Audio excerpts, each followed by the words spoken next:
Secondly, when we're talking about playing towards your strengths, a strength that you have that younger players don't have, can't have, is your experience. Because there's a difference between skill and experience. Even the most hardcore, serious, studied younger players who study the game relentlessly, take it very seriously, are students of the game.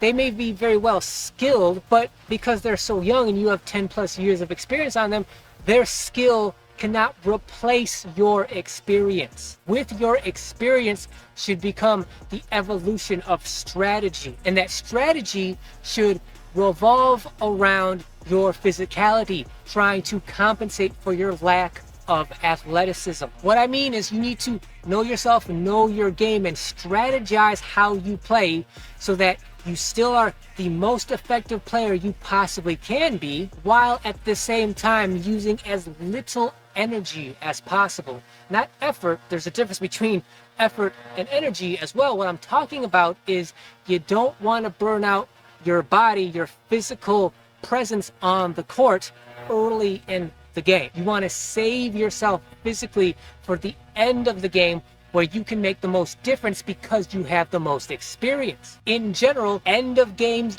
end of close games, that's veteran time. It's the veterans' time to win those close games. Not because we're better, not because we've been out here for longer and because of that we're inherently better than the younger players. It's just because of our experience.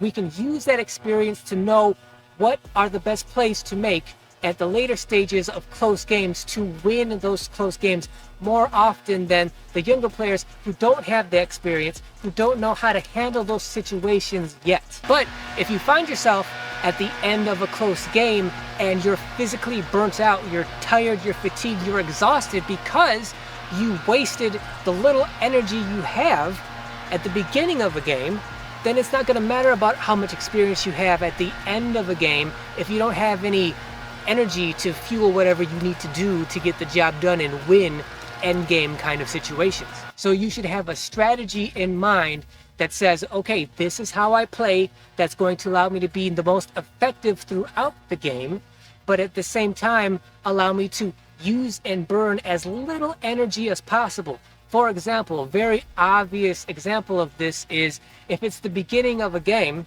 and there's a loose ball, you as the older player, you don't chase that loose ball. You don't run after it. I've been out here so many dozens of times with older players who they find themselves on the court with young players and they're self-conscious about being the older guy and they want to try to prove themselves to the younger players, that these strangers that don't know him. So in order to do that, one of the things they do, one of the mistakes they make is like, okay, if there's a loose ball, I'm going to sprint after that loose ball and get it to prove and show the younger players that I'm still mobile, agile, like I still have gas in the tank. I'm still capable of doing that. That's a mistake, especially at the beginning of a game, the first half of a game, because that's energy that you're burning that you as an older player are not going to regenerate for that game. You're going to burn yourself out the more you do that. You as the older player have earned the right and hypothetically, theoretically, the respect of the younger players that, like, if there's a loose ball towards the beginning of the game, you as the older guy, the obviously older guy, you're not going to chase down those loose balls. You're not going to hustle and sprint for loose balls. Like, that's their job. They're younger. They're supposed to do that. It's your job, your responsibility to keep yourself in good enough shape and condition to be able to perform physically at the end of hypothetically, theoretically close games, and so you can make the right decisions and have the energy to execute those decisions in those key moments. And by execute, I'm not talking necessarily about scoring, because you're the old guy. Like, you are probably not going to be as an effective scorer as your teammates who are younger and more physically able than you are. I'm talking about being able to make whatever physical play is appropriate for that late game, close game situation. If you don't have the physicality to make the right pass or get the rebound or go for the right steal at the right time, if you just don't have the energy to do that because you burned it at the beginning of the game, then you're no use to your team.